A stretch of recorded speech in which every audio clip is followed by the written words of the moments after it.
চশমা ফ্রেমের সাথে যে ডেমো প্লাস্টিক লেন্স বা স্যাম্পল লেন্স থাকে সেটা সাধারণত কোনো পাওয়ার নেই এবং অপটিক্যাল কাজের জন্য উপযোগী না।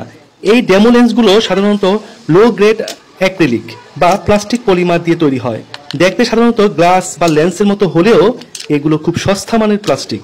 মূলত ডিসপ্লে বা ডেমো উদ্দেশ্যে তৈরি হয় এগুলো।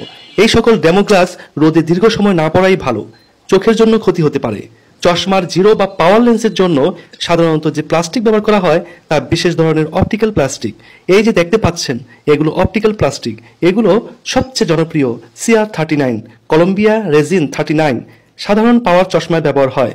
CR39, পলিকার্বনেট ও ট্রাইবেক্স এই তিনটি হচ্ছে চশমার পাওয়ার প্লাস্টিক লেন্সের প্রধান ধরনের প্লাস্টিক।